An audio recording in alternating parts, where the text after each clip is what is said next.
Hey everybody, Jason Bermas here, and we've got another real treat for you. Back-to-back interviews today, and right now we're going to be talking about to somebody who's come at this through a very academic perspective, worked across various great journalistic outlets, is currently with commondreams.org, and you can follow him over on Twitter at Stuart J. Hooper. He also does great lectures, and of course, the subject matter coincides with a lot of the things we talk about here, the military-industrial complex, the true deep state, if you will, the global elites, although I like to call them the predator class, and much more. So, Stuart, first of all, how are you, sir? And tell my audience a little bit about how you got into this subject matter, because you were pretty hip to this as you were in school and gravitated towards it, correct? I miss your audio here. You put it on mute. We literally talked right beforehand to make sure. So there's three dots down here, right there. Can you hear me now? Yes, sir. Yes, sir. Go ahead. You are on. Okay, awesome. Yeah, I was trying to get this microphone set up and ready to rock and roll. In the past 2 years, I've used a lot of different streaming apps. This is the first time ever using Google Meets. But yeah, thanks a lot for having me on, Jason. Really appreciate it. I've been a long-time follower of your work. We're talking probably a decade, best part of a decade. So yeah, I really started to look into alternative news, alternative ideas right around 2008, 2009, when the global financial system, of course, came crumbling down around us. And the big thing for me there was the question of why are both of the mainstream political parties in the UK, the Labour Party and the Conservatives, why are they saying exactly the same thing on this issue? And then you look over into the US and it's the same with the Republicans and the Democrats. Why are they saying exactly the same thing on the economy? Neither of them seems to be presenting an alternative, a different idea, a different way to go. And of course, what have I also just then grown up through? The war on terror. And again, exactly the same thing plays out with the war on terror. We have two major parties which are supposed to be in opposition to one another. And instead, they are literally towing exactly the same line on the issues of the war on terror, which of course was continuing those wars for literally decades. So I decided to get somewhat involved with alternative media over the years. I've done things on and off myself for the best part of a decade, writing articles here and there, putting out videos here and there. But I really decided to go an academic route in terms of my career path, because I thought that it just might be possible, and it has just about been possible. So I decided to go into the academic study of international relations. So I started off with a BA, did a master's, then I came over to the United States, where I also did another master's degree, and now I'm finishing up my PhD. Which is also in international politics and specifically looking at the idea of a technological, military, transnational elite. So that's kind of my journey, where I've come and how I'm now sitting here with you. Well, one of the things that I focused on, and I know that you've also talked about, is the importance of the Bilderberg group, the inner core, and the meetings yearly. And through the past decade or so, I wouldn't say it was a mainstreaming, but it was in the sense that the group itself had a website. The group itself was now acknowledging it had a certain list or agenda items, okay? The group itself was giving out their membership lists eventually. There were articles here and there. Some people were taking it more seriously.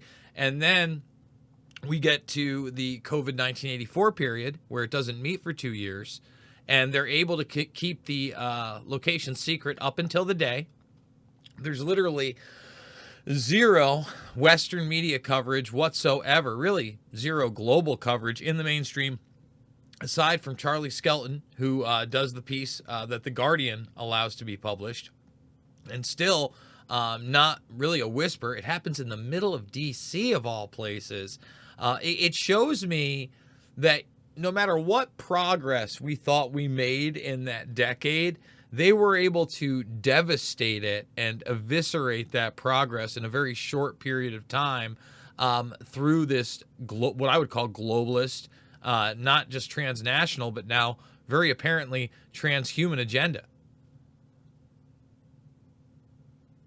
You there? Did I lose him? He froze? No. Hopefully Stuart's going to figure it out, and the link is going to come back because this sucks because I've really wanted to talk to him, and hopefully we are going to find a way. It looks like he's going to probably have to restart. I think I may have lost Yes, I hear you. I hear you, sir.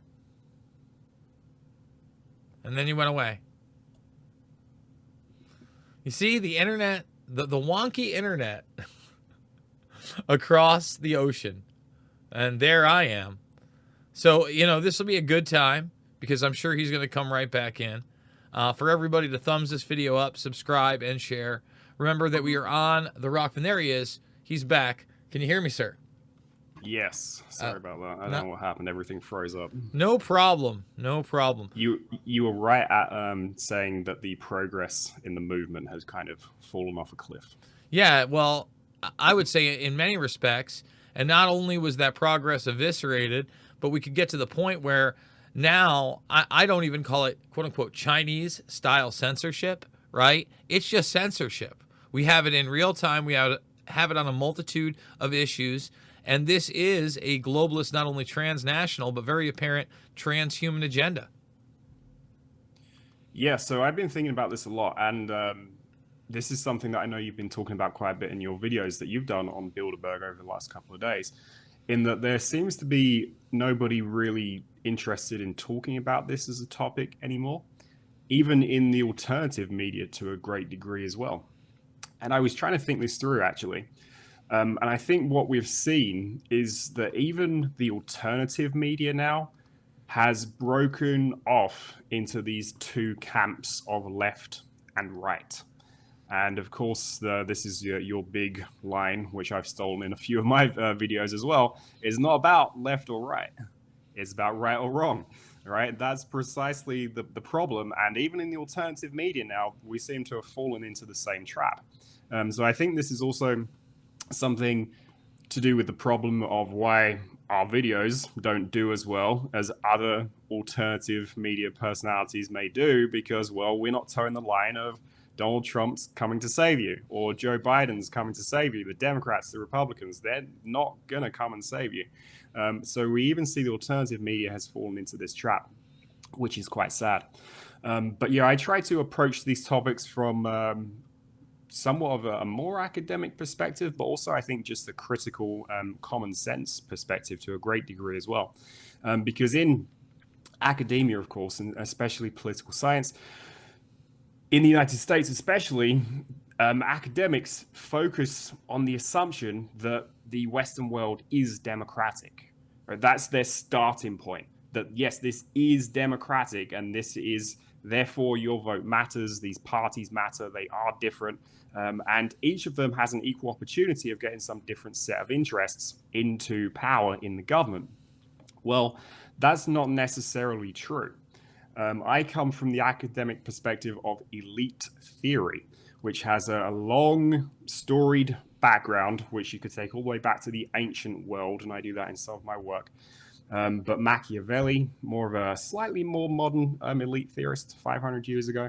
But then you can come right back to the start of the 20th century, late 19th century, and you can look at figures such as Mosca, Pareto, these other Italian writers. But the big one for the United States is C. Wright Mills, who writes The Power Elite. He wrote it in the 1950s. And he made the case that the United States is not a pluralistic society, meaning that there are not a bunch of different interests that all have the same degree of capability of taking and maintaining political power. In fact, it's only a very small group of people that ever come close to that. And that group is what he calls the power elite. And it's made up of political, economic, and military interests that really emerged after World War II. This collection that came together, and not in any conspiratorial fashion, actually, but just because the state of the world had pushed them in this direction, where they'd been given all this power. So then you look at that and think, well, why are they still in power? Well, because they tried to do everything they possibly could to maintain that power. So they had a coincidence of interests, and they worked to maintain those interests, and they have done so successfully for a very long time. And one interesting quote from Mills actually is this one. He says, "To accept either view of all of history as a conspiracy or all of history as drift, where everything's happening randomly, is to relax the efforts to understand the facts of power and the ways of the powerful."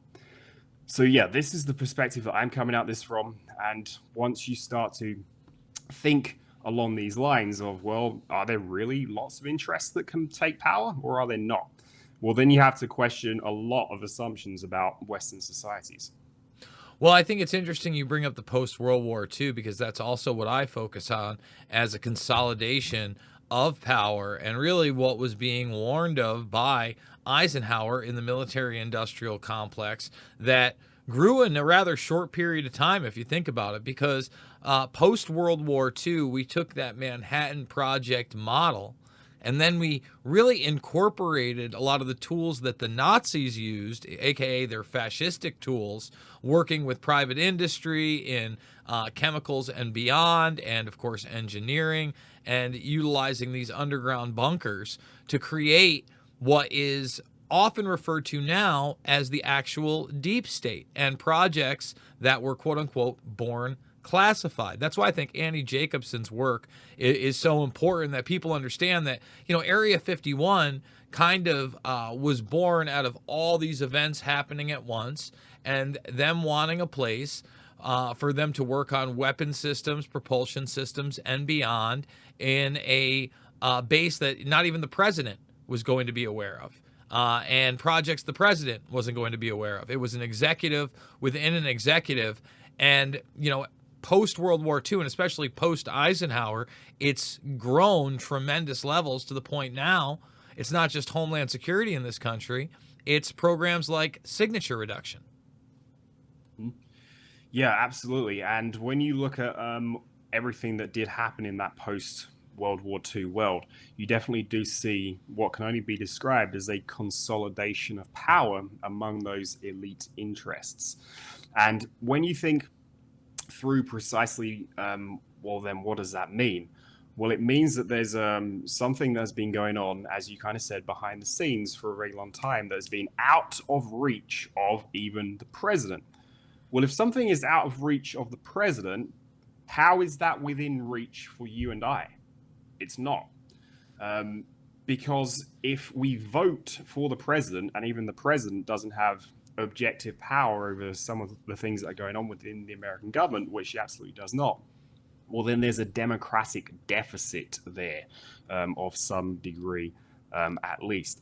And in fact, there's a good book called Blank Check by Tim Weiner, and he writes on this whole system of the Pentagon and how it used these black budgets to do a whole lot of stuff that was entirely off of official books.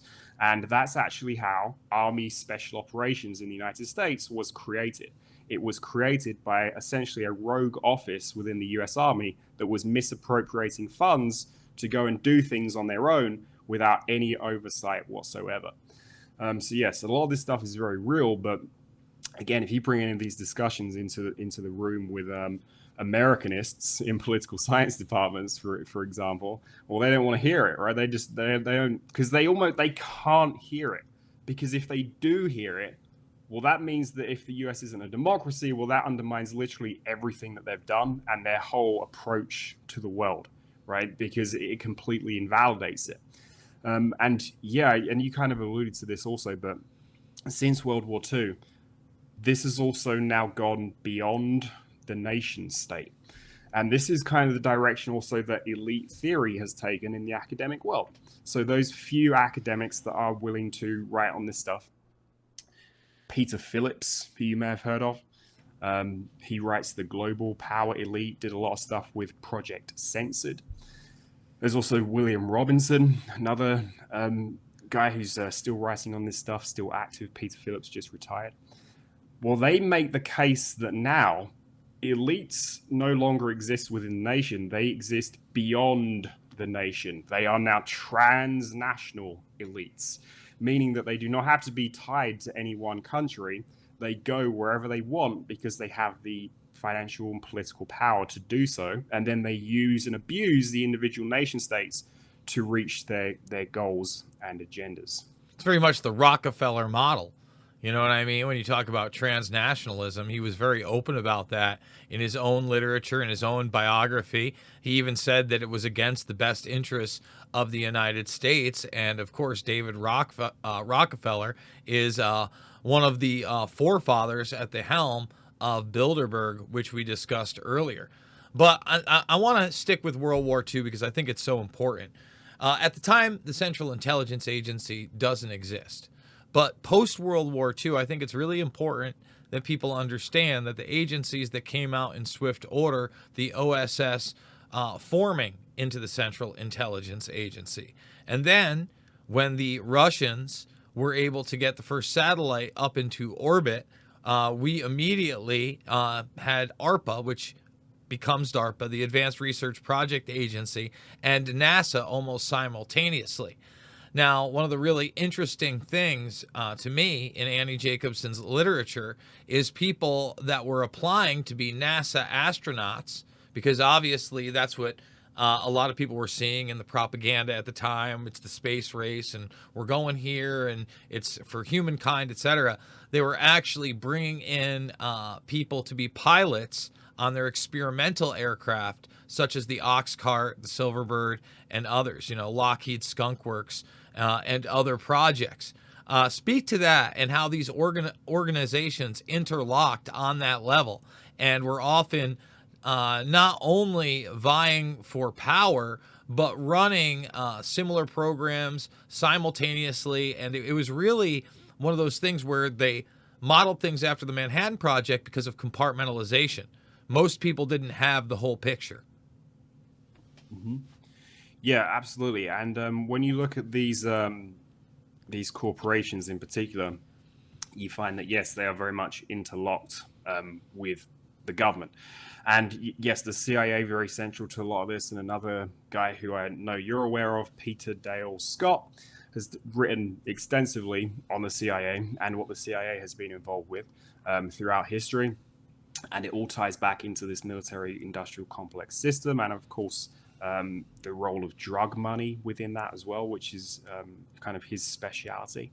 But yeah, the skunk works and things like this, and NASA, super important in terms of understanding the world. And Zbigniew Brzezinski, in one of his books, he actually writes that the main element of strategy today is no longer who controls a certain strait of water or a certain river or a certain like mountain somewhere, right? Today, the key element of military strategy is outer space. And I think in that book, I think he was actually writing in the late 1970s. So if they're writing about that in the 1970s, and yes, Reagan, Star Wars, all this stuff, right? What do you think they have today? What do you think is going on behind the scenes? And the US isn't as open about a lot of this stuff. You'll see the Russians and the Chinese, they'll come on their mainstream news and they'll say, look at this big new hypersonic weapon that we've got. It's so brilliant, it's so great, and now we can destroy the evil Americans with it, right? It's essentially what they're saying. Oh, well, just because the United States doesn't come out on Fox News and parade that stuff around doesn't mean that it does not have that stuff. And in fact, I saw part of an interview between Joe Rogan and Michio Kaku, is that guy's name? Yes, absolutely. and he was saying how the U.S. military, well, they just stopped researching hypersonics because they found out it was so unstable. Well, really? Are we just going to take their word for that? Are we just going to assume that in a world where Russia and China do have hypersonics, right? We can see them and know that they exist, that the US says, oh, you know what, we just gave up. We couldn't get it to work, so we gave up. So it's just, some of it is a bit of beyond a joke. Well, yeah, let me tell my audience again, why is Annie Jacobsen so important?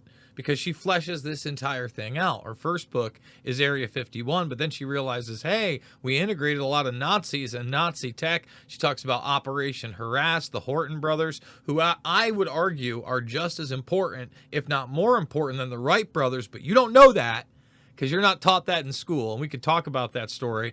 But eventually, she writes about a plethora of subjects along the way, but the Pentagon's brain, which is on DARPA in particular, and all these are technology-based.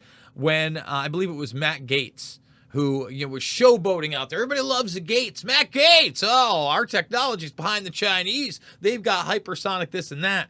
She tweeted at Gaetz actually an excerpt from her book, just going on record from DARPA programs what hypersonic weaponry I believe that they had developed in the 90s through the early 2000s, just in that time period alone. That was public knowledge. So the thing is, a lot of what you and I talk about, especially when we're talking about technology, it's almost like it's not only documented, but it's just whispered history, right? We know that there was a real space race between Russia and the United States, but somehow we ended up coming together on the ISS, right? And we know that China, it's not on the ISS now. They have their own, I think it's Heavenly Palace or something like that, they're calling it. But they're also up in space. And it seems like the first world nations that have a real military industrial complex that is integrated into their economy also have the space weapons, Stuart. Yeah, exactly. And in some of Peter Phillips' work, he actually exposes how some of the big Western financial investment firms are also cross-invested with both say American military companies, but also Chinese military companies as well. So there is this cross-investment by this transnational class across the board when it comes to the military-industrial complex and military industry, which I think is particularly interesting. In my PhD work that I'm doing right now, I'm really just getting into the real case studies, so the meat of it all, the stuff that will probably be more interesting to your audience than some of the theoretical stuff. But I'm essentially defining a transnational techno-military elite. So I've found groups of people from the last 20 years within the United States and within NATO as well. And when you look at these people and who they are and where they come from and where they go afterwards as well, it's all the same places. So we're talking Boeing, the Atlantic Council, Council on Foreign Relations, a big time military industry, you name it, right? Any of them. Google, for instance. Different places. Let's stop with Google, because you talk about techno, right? And before I even get into this, because we're going to circle right back to NASA in a moment, because I think that's really important, and the Central Intelligence Agency and how these are all integrated in many ways. But when you talk about Google in particular, and you talk about drones, their technology, again, Matt Gaetz, oh, you want to walk off because you don't want to work on the drone technology, because you had Google workers that actually had a soul and realized that they were working on artificial intelligence for drones. Now, if you don't think those algorithms eventually are getting to China, you're kidding yourself. That's number one. And number two, in the same time period, it became public knowledge that these engineers were working on a censored form of the internet for China at the time. But we have that same censored form of internet in the United States in many ways. Google's the number one search engine in the world, the number two search engine in the world with YouTube, the number one video platform in the world, and the number one operating system in the world. I would argue it is a Trojan horse civilian system. It has partnered with NASA to achieve quantum supremacy, works in artificial intelligence with them, and NASA Only about 20% of it, admittedly, is involved in space exploration. Instead, it is about weapons defense, it is about transhumanism, futurism, automation, and really at the helm of this military-industrial complex in many ways. What are your thoughts, Stuart?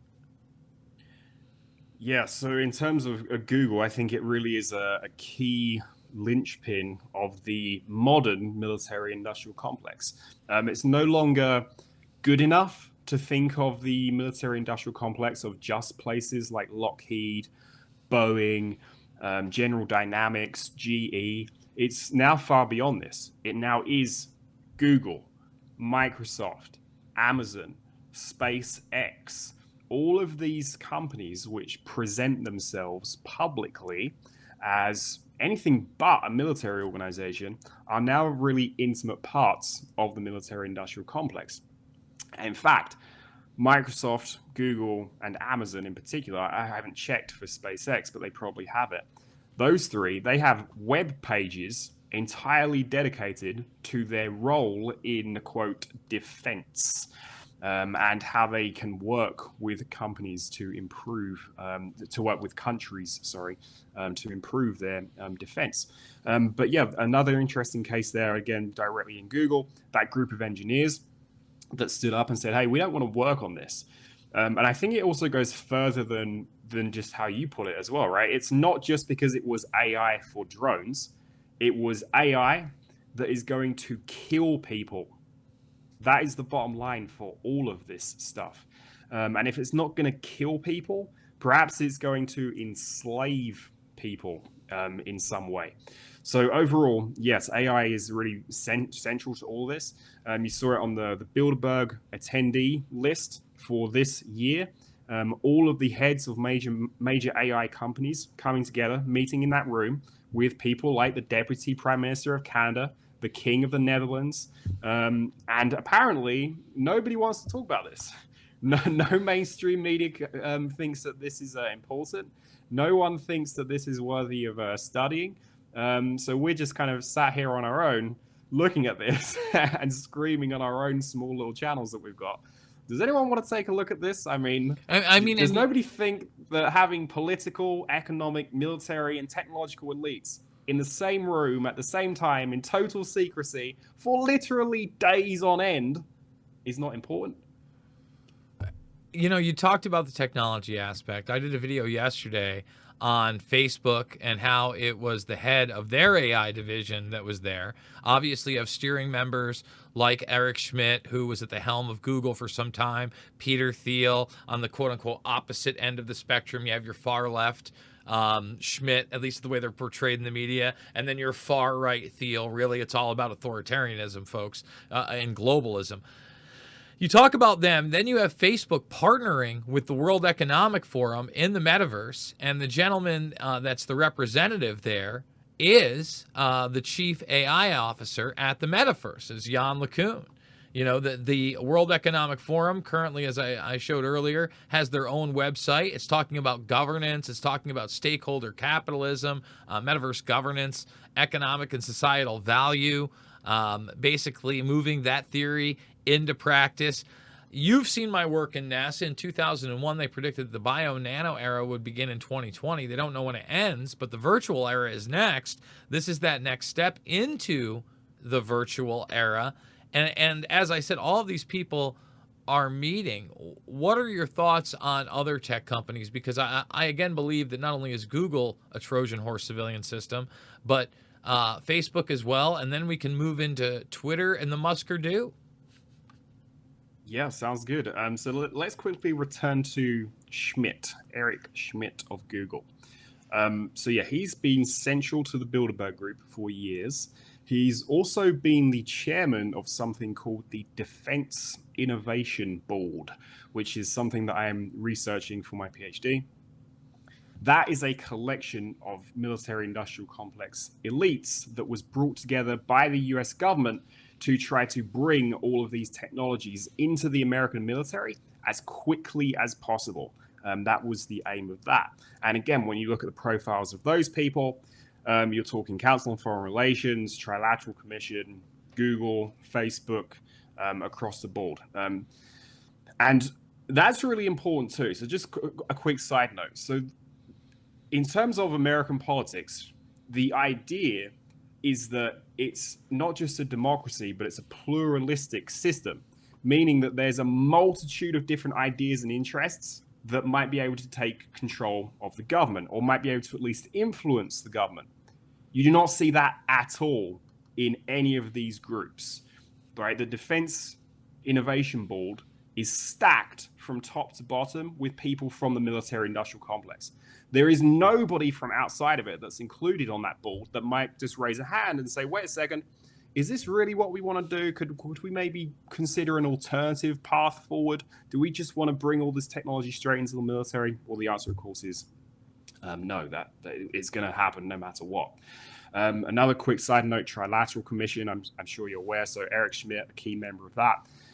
Another one of your best friends was also a member of that, who I will just say Jeffrey E. I won't say the name because we don't want to cyberbully anybody here. He's also a CFR member into the Clinton Initiative. We're not cyberbullying. We don't want to get a cyberbully. Continue, Stuart. Sorry. Yeah, no, we just want to point out a publicly documented fact. But yes, in terms of the virtual era and AI. So I don't think I have the book here, but William Robinson, he wrote a book called The Global Police State. It's a small little book. You can get it and read it probably in a day if you really want to. And he makes the case that all of these technologies are essentially creating a global police state because they actually now have the capability to do this. So thanks to AI, thanks to quantum computing, it is actually now physically and technologically possible to create a complete global control grid. And of course, who is that for? That's for you and I. That's not for transnational corporations. It's not for these power elites. And we actually see that people themselves, and again, Brzezinski talked about this, are kept in their global ghettos, right? The everyday people, that's where they're kept. And they are then used and abused by the transnational corporations, by the power elites to achieve their goals. So this is why it becomes problematic when we think about just the general current state of the world, I think, and the real immiseration across the board that we're seeing right now, economically speaking. And there's not really too much of a positive outlook on that when you just think, well, inflation's out of control, we're all losing our jobs, AI is going to be taking over everything, even professions like being a lawyer or a teacher like I am. Even the professions are now being potentially eradicated by these AIs. So yeah, what does this mean for most people on the planet? Probably nothing good. Absolutely, and that's where I want to move into the Muskaroo. You know, we were talking about Facebook, we talked about Google. The big deal is now Twitter and how Elon Musk is coming to save us. Even in the headlines today, it looks like Twitter is now going to divulge all of their tweets and backdoor access so he can authenticate what is spam, what is not, what the algorithms are, etc. That's the word on the street. I don't know if that's factual or not, but we'll see what happens in the coming days. Musk has been promoted by the military-industrial complex. You talked about weaponizing space. Well, SpaceX are taking blackjack satellites, DARPA satellites, in their ride-along program. You could argue that, again, Starlink is nothing more than a front, the commercialized version for these things. We know that we have space warfare on a massive level, and he dropped out again, but hopefully he's going to be right back in. And yes, here he is.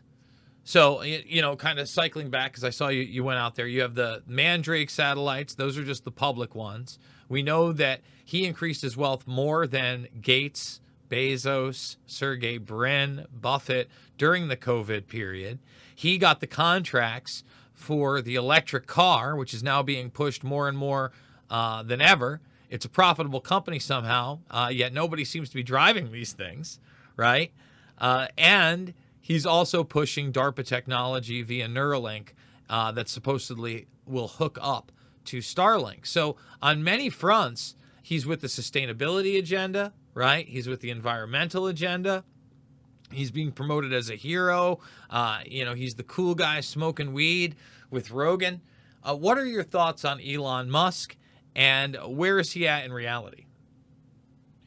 So I started off with a very positive outlook on him when he was initially promoted, kind of really big time, about 5-6 years ago, something like that, when he was talking about the initial plan to go to Mars, right, and all this stuff, which sounded fantastic. And it sounds like something that probably is something that human beings should be doing. We should be aiming to become a multi-planetary species. And that's certainly something that I think could be a broad overall aim for us as a species on this planet. But of course, that really hasn't come to fruition on any level at all. As you pointed out in a lot of your videos, nobody is really going to Mars. The robots are going to be going to Mars. We are certainly not going to be going to Mars. In fact, I think actually now probably the most likely outcome in terms of that is probably Elysium, the movie with Matt Damon, where everybody else is left on the planet to rot along with the rotting planet, and the power leaks will exist off-world in some kind of spacecraft. But yeah, otherwise, in terms of Musk, you look at what he's done with Ukraine, and again, you pointed this out a lot, putting up these satellites, which were publicized in the mainstream media as, oh, look, this is great. Ukrainians are going to be able to maintain their communications. They're going to be able to find their lost loved ones. They're going to be able to look up with the aid that they need. Well, maybe that was the case, and maybe that was true for some people, and that's awesome. But what have they also been used for? Well, to connect drones to obviously a central command and control center to then launch attacks on Russia.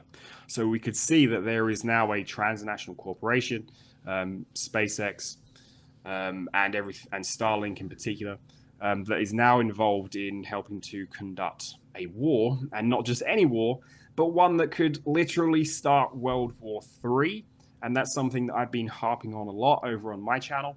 The fact that this is probably the most dangerous situation of our lifetimes. I think it has cooled down somewhat. But yeah, overall, just the general involvement in that is not fantastic.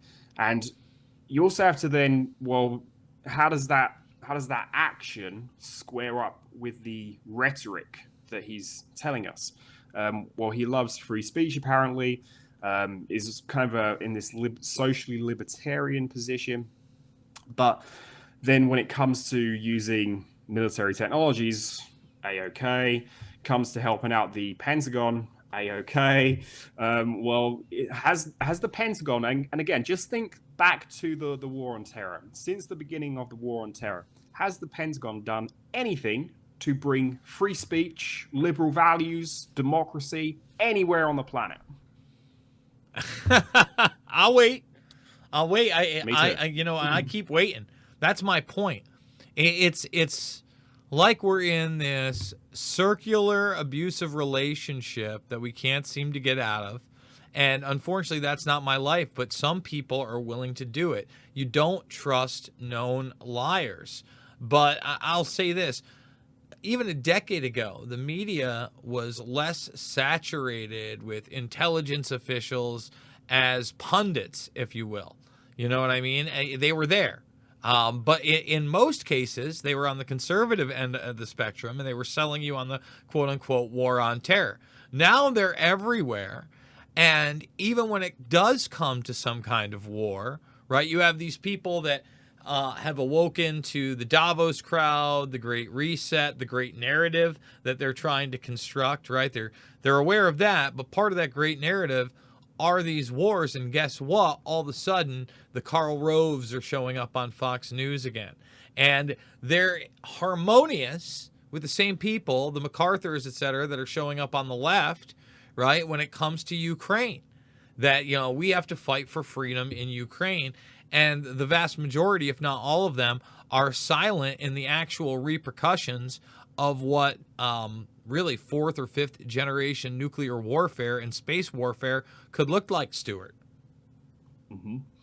Yeah, precisely. And I think this is something that Glenn Greenwald has actually pointed out quite a lot on Twitter, that the mainstream media airwaves, whenever it comes to foreign policy commentary, are now flooded with former intelligence officials, meaning ex directors of the CIA, former generals, people that are, as you said, singing from the same hymn sheet. They are all saying exactly the same thing. There are practically no alternative voices, particularly when it comes to foreign policy, on mainstream media at all. You could think back, even again, 20 years ago, the war on terror, when that was all kicking off, there were at least some big names that you could still see in the mainstream media. People like Chris Hedges, people like Noam Chomsky, and you might not agree with these people, and that's fine. But at least they were saying something different, and at least they had somewhat of a louder voice because they were included in mainstream outlets. Where were these people relegated to? Well, just in Chris Hedges' case, well, he was relegated to RT, and RT, of course, now has been entirely relegated to the dustbin of history. So this is, again, important. And important in regards to our position of being non-partisan, of trying to break through this false left-right paradigm. The media is willing and able to let you scream about wedge issues all day long, ideological issues that are really based on individual values, as opposed to objective reality. And of course, your audience is going to know all of the wedge issues and talking about things like immigration, abortion, this sort of thing, right? They're willing to let you scream and shout about those things because in the overall scheme of things, well, they don't really matter too much to the power elite, would be my argument. But anything that does, you see they are singing in harmony. The rhetoric is exactly the same. And it's not just a problem because it's the same. It's a problem because of what it's doing. It's saying, look at us. We can spread democracy. We can spread freedom of speech. We love people having the right to vote. Well, okay, fantastic. But how do you do it? You do it at the barrel of a gun. You do it by dropping bombs on people. And there's a long history of this, of course. And you can make the case that, well, maybe there's some instances of where it's legitimate and sometimes it was the right thing to do. But clearly, at least the past 20 years, it's been nothing but a litany of failures. Well, earlier in the broadcast, we kind of talked about what was born out of the war on terror and the acceleration of this quote-unquote deep state that's often talked about and was coined by Peter Dale Scott.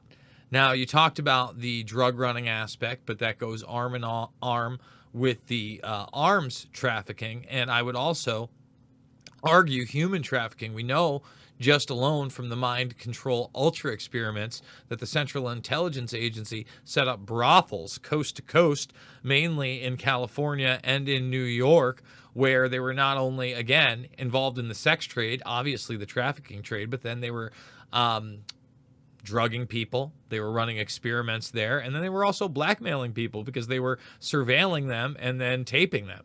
I mean, all of this happened. We only got a small look, a small window into that world via Iran-Contra. I would argue we got a little bit more of a peek via the Epstein/Maxwell scandal, and that really shows you how it's international. Even with Iran-Contra, people have to understand that it was the Israelis that were actually buying the weapons from Czechoslovakia and Poland, shipping them down to South America. It was then the United States would ship the drugs up into South America to then get the profits and then pay off the Israelis, basically to have plausible deniability. We see that time and time again. We get to 9/11, and the Bush cartel, as I would call them, has already expanded the continuity of government programs significantly under the Reagan administration.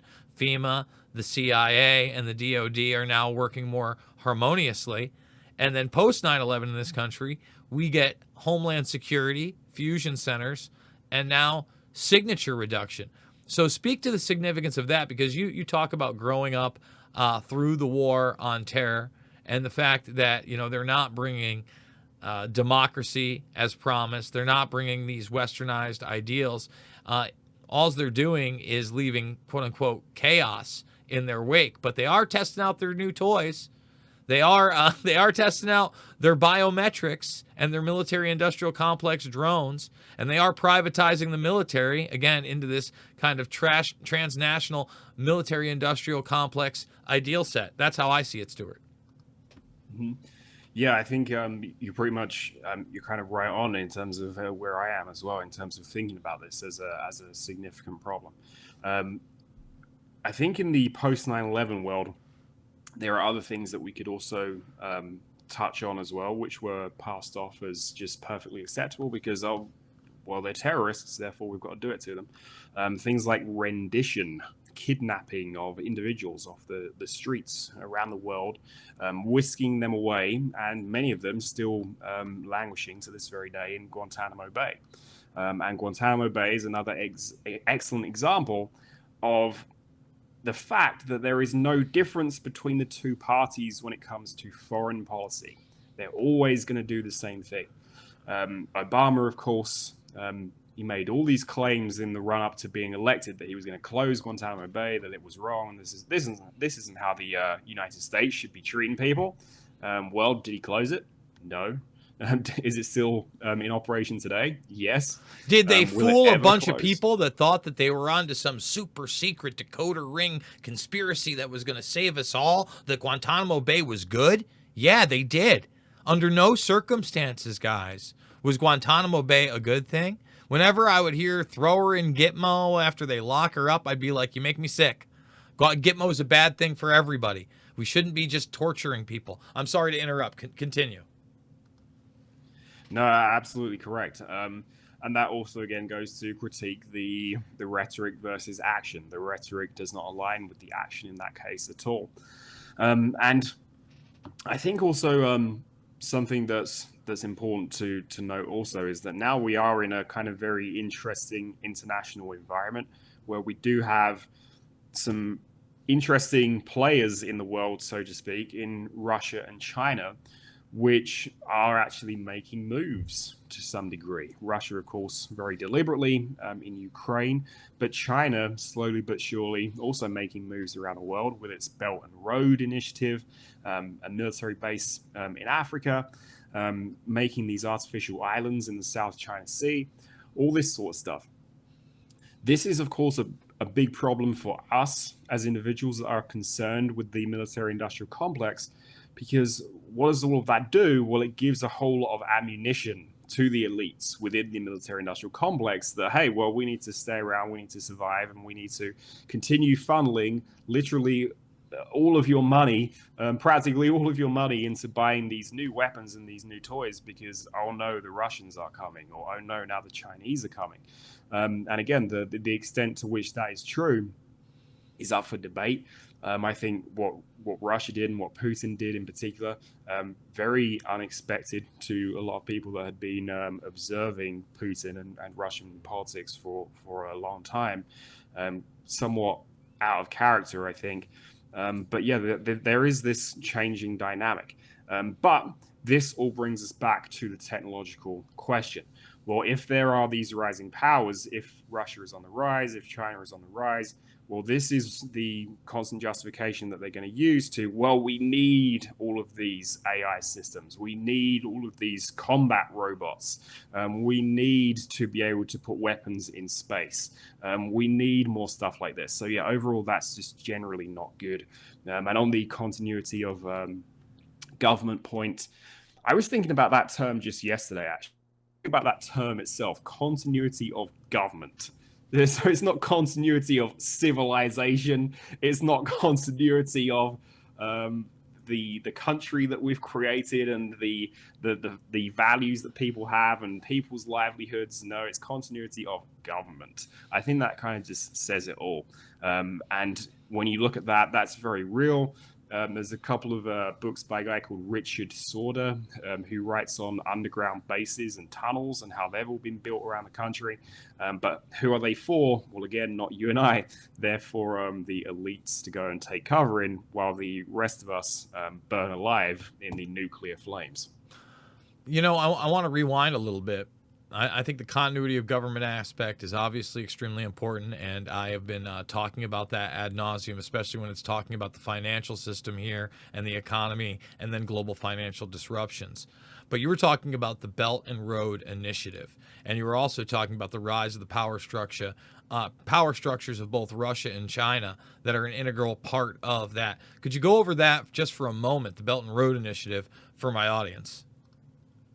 Yeah, so Belt and Road is essentially a set of shipping lanes and roads, so infrastructure, essentially, ports, roads, bridges, warehouses, all this sort of stuff that will essentially create corridors from China into Western Europe.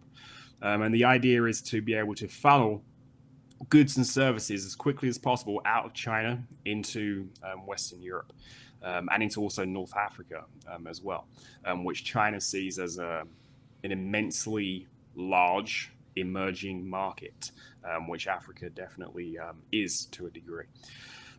But how China's done that has been somewhat controversial. So they have kind of gone into these developing countries and said, hey, well, we'll build you a bridge. All you need to do is just pay us back over time.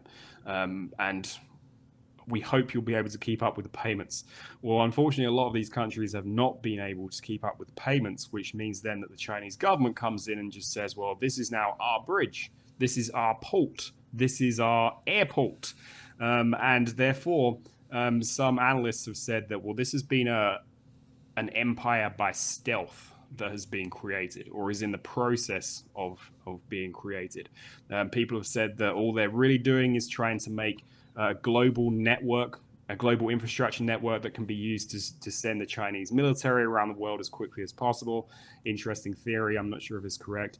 But yeah, overall, there are these other big things going on, which may be good, may be bad. But ultimately, I don't think they present anything good for us as we're concerned with the military-industrial complex. In fact, they're good for the military-industrial complex. Absolutely not. You know, we've been going for almost an hour. So finishing up, I kind of wanted to get your perspective on Davos now being extremely open about not only global governance, but the fourth industrial revolution in general. In 2020, they had the theme, what happens when humans become cyborgs? They had two separate forums this year on the metaverse and that partnership with Facebook right there, shaping a shared future, making the metaverse Davos, and of course the possibilities of the metaverse. So what are your thoughts on, I would say, them becoming the face of the fourth industrial revolution, what they're calling the Internet of Bodies, and this movement not only to globalization and global governance, but to transhumanism in general? Yeah, I think it's a key component of all of it. The metaverse, a lot of people, I think, are writing it off perhaps a little too prematurely. But again, this comes back to the point we were talking about earlier with Elysium and AI and loss of jobs and all this sort of stuff. Well, you might not be able to get a job and you might not be able to have any real future for yourself in the real world, but at least you can plug yourself into the matrix and you can sit there and amuse yourself in a virtual world for the rest of your life instead, which, who knows, maybe even might go in that matrix direction of everybody eventually being in some kind of pod with all sorts of things stuck into them. But yeah, overall, this stuff is important. And all of these fourth industrial revolution technologies, so quantum computing, AI, robotics, space-based systems, anything in terms of super advanced physics and concepts within physics, all of this stuff is now really at the center of what the global power elite are doing and thinking about. And yes, we see this playing out at the World Economic Forum. We see it playing out at Bilderberg. Of course, Bilderberg's a little harder to know precisely what they're talking about. But just because you have similar people within Bilderberg and the World Economic Forum, it's pretty safe to assume that at least to a degree they are saying the same things. Behind closed doors, perhaps they're just saying things a little bit more to an extreme degree, which are not really palatable to most people, to say the least. But yeah, overall, these fourth industrial revolution technologies are central to everything that these people are now doing. So unless you're paying attention to these technologies and the direction that they're going in and how they're being used, or not being used, there's some pushback. So New York City police, for example, they used that robot dog during the pandemic, but there was so much public outcry that, hey, we don't want this, that they got rid of it. Well, that needs to be upticked 10, 20, 30, 40, 50 times in terms of resistance and pushback against this. And this is now probably the time to do that. Because if you don't stand up now, before the robot police force comes for you, well, you're not going to have a chance when the robot police force does actually come knocking on your door. Damn straight, and something we've been talking about. You can follow him at Stuart J. Hooper. He works for writes for commondreams.org. How else can they support you? Where can they find your stuff? And tell us about some of the latest videos, lectures, and other things you put out there. Yeah, so you can find me on YouTube and Twitter and Facebook at Stuart J. Hooper. I put out videos a couple of times a week, and I cover critical international politics from a non-partisan, analytical perspective. In other words, I'm not going to be telling you that the Republicans or Democrats are going to be able to save you, because they're not. Same with Labour and Conservative in the United Kingdom. But I look at big issues like the war in Ukraine, like these fourth industrial revolution technologies. And slowly over the coming months, I will be getting into more of my own independent research. Outside of doing this sort of stuff, I teach at a small university out here in Oklahoma. Yeah, just really trying to right now finish up the PhD and hopefully be able to present that stuff. And hopefully it will be useful for people to understand this transnational techno-military elite. But yeah, YouTube, Facebook, Twitter, Stuart J. Hooper. Would love to have more followers. Certainly need them, that's for sure. You certainly do. This has been a great conversation, and hopefully we will do it again soon, Stuart. Yep, would love to. I'll come back anytime, Jason. All right, sounds good. There he is. Another great interview today, guys. If you want to support me, thumbs this video up, subscribe, share. Remember, we are on Rockfin. In fact, we got exclusives over there. What do we have? 57,000, 58,000? I'm not sure. 57,000 and change. Right now, we've got the interview with Benny Wills. We may go live for the show trial today. I'm not sure. It starts in 2 hours. We may go live for the show trial. We're also on Podbean. If you want to financially support the broadcast, buy me a coffee. It's down below. It's how we're doing it. It's a great way to support me. I want you to watch the documentary films, Loose Change, Final Cut, Fabled Enemies, Invisible Empire, A New World Order Defined, and Shade the Motion Picture. I want you to share those documentary films. We're also rumbling. Don't forget about the Rumble. I'd love to get 1,000 followers on Rumble. We're at 616. Can we break 1,000, guys? We rumbling. Guys, I got nothing but love for you. It's not about left or right. It's always about right and wrong. No one's come to save you but you. Okay? So let's become together the great resistance to their great narrative, which is a very false New World Order, Great Reset agenda. I'll see you guys on the flip side.